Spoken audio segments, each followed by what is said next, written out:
Hey, what's up guys, aarava here and welcome back to a brand new video here today. And in today's video we're discussing the F1 2020 game. It's been a decent while since we made a video like this discussing the game in any sort of way. I think it was probably at least a good over a month ago here. And today we're discussing 6 dream ideas and desires that I would like or love, really, to be honest, in the F1 2020 game or any future F1 game, really. And by dream ideas I mean ones that are logistically just not probably possible for a long while. Either, you know, the red tape of the licensing, or simply put, it's just way too much work for Codemasters to put into what is a yearly sports game. Obviously, they have a finite amount of resources to put in to get the game ready every single year, so some of these will probably take a long while to implement, and some of them are a little bit out there in terms of, you know, one or two maybe not ideas that would necessarily fit well with the F1 game as it is right now, basically. But nonetheless, 6 dream ideas, and hopefully it can get you guys thinking perhaps what your kind of dream ideas. I'm not talking about ones you just want. I'm talking about the crazy out there ones that are just so mad that they'll probably never ever happen. But let's just fantasize a little bit and kind of hope and pray if we can get something near. You know, if you throw enough darts at a board, eventually one of them's got to hit. I think, at least. So we start off with number 1, and this probably is the most tame idea out of the lot, to be honest, because it builds upon what we've already got, which is the driver transfers. Obviously a massive shock that we even got them in F1 2019. It was never advertised anywhere, and lo and behold, we have them. But building upon that, then, you know, I'm not wanting to kind of push our luck a little bit, because it was great we got there in the first place, but if they could maybe build on it for next year's game and the future, to have kind of more kind of fluid, realistic transfer system where drivers actually retire, like the ones we've actually got on the grid, literally just retire and aren't in the game anymore, and we have young drivers coming up through. Now, at the moment, the closest thing we have to that is when Lucas Weber, Devin Butler, and yourself replace drivers. There's obviously going to be some odd drivers out, because we've got 2 fake drivers, or 3 fake drivers, including yourself, joining the grid. So 3 drivers who are actually F1 drivers in the season the game's based upon have to be booted out. And obviously in the game right now, when that happens, they just say they don't have a drive, or they've been dropped by the team, essentially fired, or, I don't know, going to an early retirement in the case of Carlos Sainz in my career mode. But it'd be great to actually have, you know, sentences where, you know, the older drivers, Raikkonen and Hamilton, eventually Vettel at the end of his career, you know, you're in season 3 or 4 maybe, and it's got to that point already where the transfer's getting enough where it just says Sebastian Vettel has retired from Formula 1, and instead of just getting the same drivers mixing around the same pool, we can have other F2 drivers come up through, not just myself and the 2 fake story ones of Weber and Butler, but have actual F2 drivers come through the ranks. And then hopefully maybe the dream here would be expanding this entire thing. Obviously, if F1 ever expanded to having some F3 in the game, you have every young driver category basically there to be able to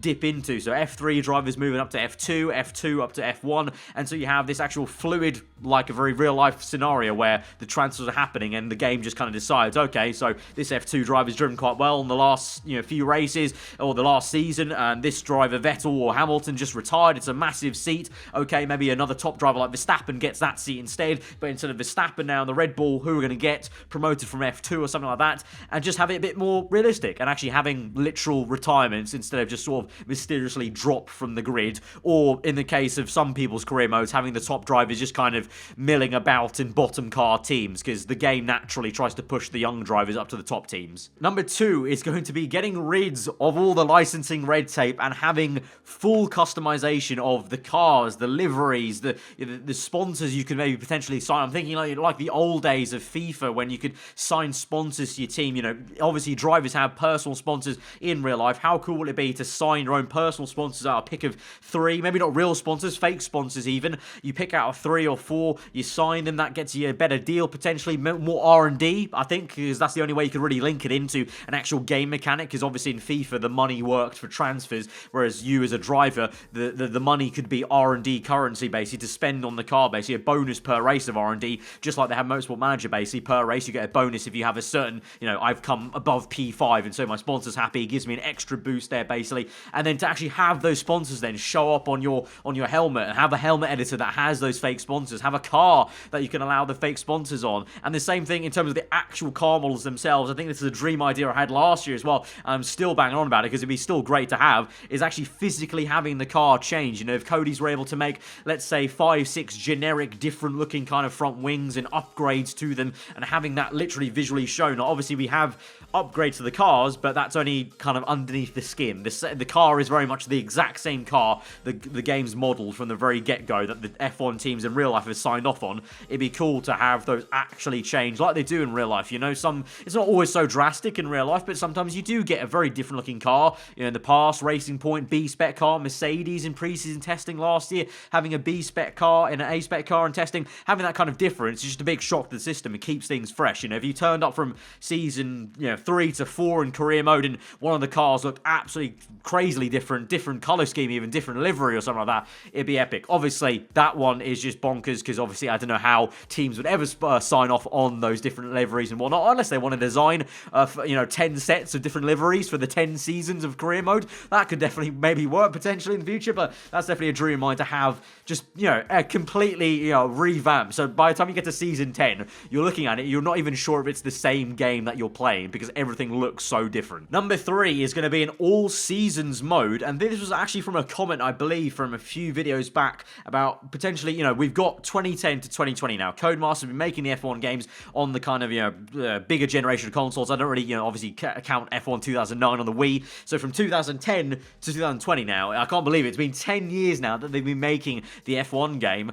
Why not at some point have this celebration of that? The whole 10 years in one game, all seasons mode, where you can dive into any selected season. They have all the cars, because obviously right now they've got a few 2010 cars in there, into F1 2019 the game. So why not do the entire grid, redo all the models in high def and high res as they are now in 2020, and you can just pick and choose. Like, oh, I want to drive the F1 2012 season, or I want to go back and witness the first V6 era again, F1 2014. I'm sure a lot of people might enjoy F1 2014 modernized in the current game engine we have compared to the absolute, bombshell of a game we got of the actual F1 2014 game. So have an all seasons mode, kind of almost like just looking back through the years. You have like a little kind of maybe game mode where you can play just the season, or you can choose specifically, like on multiplayer, what tier of car you want. So I want 2011 cars, I want, this specific track from 2011 as well, and basically just having a chance to go back through a catalogue of F1, basically, and F1 nostalgia in game. Number 4 kind of springs out naturally from the previous point, but it's kind of a separate one because I think you can have this anyway without the all seasons mode. But having the old tracks just available in the game, they may not necessarily be official F1 circuits anymore, but having former F1 tracks, I think would be really sweet just to give that difference. We kind of had that in F1 2013 with, you had Jerez. Obviously, that wasn't an F1 circuit, that was a testing circuit, and the way we got that in was due to the classic cars and all that. But it'd be great to have those circuits back. I don't really know why we actually ever lost like a circuit like Jerez, because that was linked to the classic cars, so I'm not too sure why they never brought it back when they brought classic cars back into the current set of F1 games, why we didn't get it back, because it was a great little track. Obviously not an amazing racetrack, but it was a lot of fun to do on multiplayer and even offline with the AI, just have a race there, because it was such a different, unique circuit and a different experience. And to have those unique circuits that we don't have anymore, like I'm thinking like Turkey, for example, or I don't know, we lost Malaysia, so bringing back Malaysia with the modern cars we have would be pretty damn fun to see how they'd race around there. They have the coding, I assume, still stored away somewhere, just about updating it basically and kind of, getting it up to scratch. But it'd be awesome to have all those older ones available for selection just in like a random kind of Grand Prix mode, not necessarily in career mode, of course, because that would be a little bit absurd, but just Grand Prix mode, just have some fun and online as well. Number 5 is going to be a fully fledged manager mode. Now again, this is one of the ones where it's just too much work for them to put in,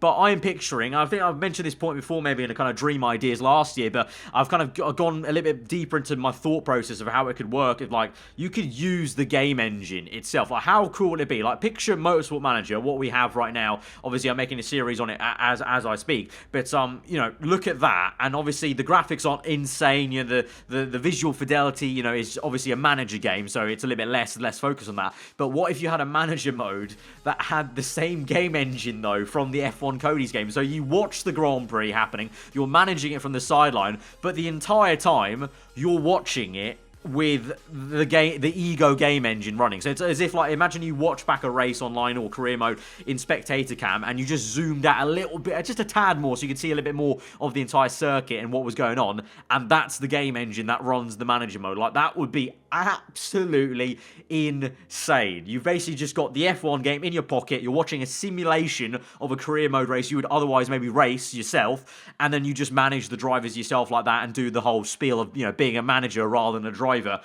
Obviously, probably not ever plausible ever. I think if they were ever to do a manager mode, which, I don't know, I feel like I could picture them doing one in the next 5 years. If they're ever to do one, I don't think it'll be anything like that, because there'd be so much horsepower, I think, to run the kind of spectator cam in that way, and also be able to actually move the AI cars around and say pit this lap or push and whatever. But obviously, like I say, it's a dream idea, and in my head, it looks insane, at least in what I'm picturing. So I think that'd be very, very awesome, but sadly, probably not ever going to happen. And number 6. Now, I don't think this is actually really too much of a dream. This could be reality. I think they can do it, and I think they should do it in a future game. Probably, I have a hunch they won't do it for 2020, unfortunately, but this goes back off what we had in 2019 with Devin Butler and Lucas Weber. The whole cutscene stuff and the F2 story, essentially, that we had before you get to F1. I really enjoyed that. I wanted more of it. It was kind of a shame that there were no more cutscenes after the very last one where he was congratulating you or saying, threatening you basically when you went to Formula 1. After that, all we get is little mentions of Lucas Weber and Butler in interviews, and obviously you race them on track, but you never see them again in person in a cutscene. You know, you don't get that rapport or that kind of, you know, banter between you and Weber, or that kind of, you know, rivalry between you and Butler, and you don't get a sense of that because there's no cutscenes and there's no story being built around that. I've said it before, I think NBA is the game that has that. They have a whole first season called, I can't remember the actual name of it, but they have a first season where it's all kind of a scripted story, essentially, to have a nice little story mode, and then after that one season, you're able to just to play the career normally. Now, it'd be awesome to have that in the F1 game. Obviously, choosable, like, if you don't want to do it, you don't want to do it, but obviously for someone like me, I really do enjoy, like, a good storyline like that, so it'd be awesome to have that, where it's a full season, you actually have cutscenes, keep on coming in, you know, every single race before and after, or even during it, basically between qualifying and the race, where you build this story. I don't know, obviously they would have to think of a story to continue on. I think that's also partly maybe a reason why they kind of ran out of what they could do with Weber and Butler kind of, you know, as the actual story, maybe, so they just kind of let it go and just let us play and race against them. But to actually have a proper season-long thing, I discussed the same thing with Matt from the WTF1 when the game came out. When he was reviewing the game, he expected there to be more cutscenes, and I told him sadly there weren't, because I'd already played through up until like round 10, and sadly there weren't. So that was a bit of a shame. I think a lot of people also thought it was going to be a little bit longer than what we got in the end, which was good, but it kind of made you want more, which is a good thing, but I think they need to deliver on that, basically. But I have a hunch they unfortunately won't for 2020, so that's why I put it as a dream category, hopefully for 2021 or something. I don't feel like the vibe is that they're going to expand on that anymore, maybe, unless they kind of go a little bit backwards and maybe go F3, F2, then F1. But those are my 6 kind of big dream ideas, or kind of like big wants that I just think are very logistically a nightmare or impossible to implement into the F1 game, really, as it stands right now. Obviously, I said the same thing about driver transfers last year, and lo and behold, they made it happen. So, you know, slowly but surely, Cody's are finding ways to actually do things that we didn't think were likely a few years ago in the F1 franchise. So kudos to them on that part, but hopefully some of these things could slowly make their way in. But like I said, let me know what you guys think and what you're thinking of dream ideas, you know, any ones that come to your mind in the comments below. If you did enjoy the video and you agreed with some of these points and liked some of the ideas, then be sure to hit that like button. If you're new around here, do get subscribed for weekly Formula 1 content. I've been aarava. Have a good day. I'll see you guys next time. Goodbye.